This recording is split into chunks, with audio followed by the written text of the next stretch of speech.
Greetings, Seahawks fans, and welcome to another edition of Hawk Talk. I'm Brian Mull, UNCW beat writer for the Star News.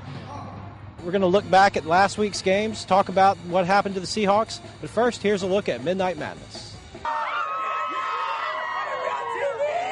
The UNCW student body was ready and painted for the annual Midnight Showcase that leads up to the team's first practice. For the players, it is a good way to relax and to have a little fun before the 4.5-month grind. Stealing the show from the Open was women's junior Treasure Johnson, who put on this performance upon her introduction.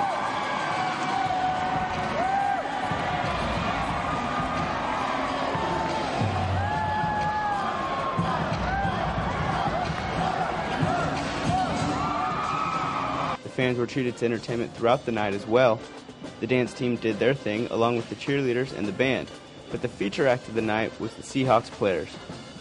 What's a showcase without a little three-point competition? Point guards Chad Tomko and Johnny Wolf went head-to-head from behind the arc in the long-range assault. And then came the night's main event, the dunk contest. Just about the whole roster attempted to show off their high-flying abilities. Creativity was at the forefront, and some stuffed it with more success than others. Dominique Lacey and Keith Renderman got some style points, but failed to connect on these attempts. But Lacey had a chance to redeem himself with this crowd-pleasing jam.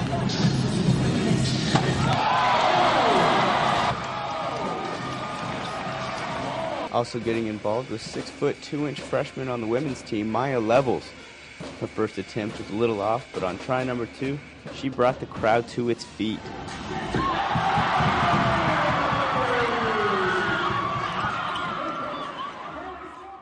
Thanks, Aaron. I was at Midnight Madness, and it was a great time.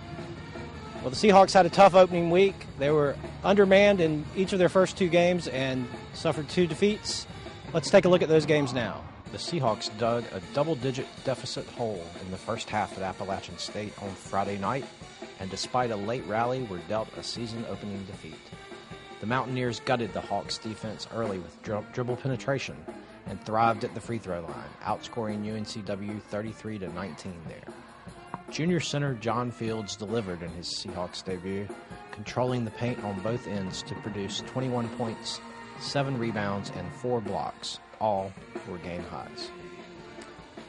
On Sunday, at home against George Washington, the story was reversed.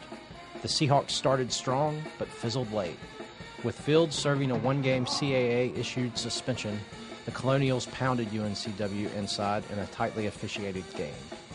George Washington scored 66 of their 76 points either at the free throw line or in the paint, using a 19-4 run in the final 6 minutes to erase a 4-point UNCW lead.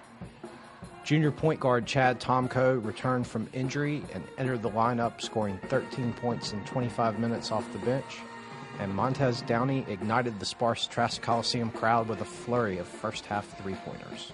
Seahawks will have a chance to bounce back from those 2 defeats this week when they head down to the Charleston Classic, where they'll play 3 games in 4 days, heading to the Low Country and hoping to leave on a high note.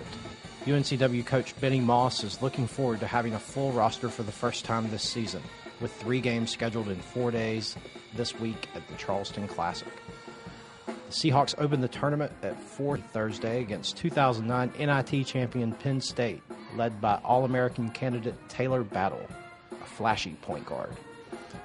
The game will be televised on ESPNU. Finally, having the inside-outside combo of Tomko and Fields on the floor should ignite the offense, solidify the defense, and smooth Moss's substitution patterns. That wraps up the show for this week. Be sure to tune in next Tuesday for another edition of Hawk Talk. We'll look back at the Charleston Classic and look ahead to the home game with VMI. Stay tuned to StarNewsOnline.com or my blog for all the latest information.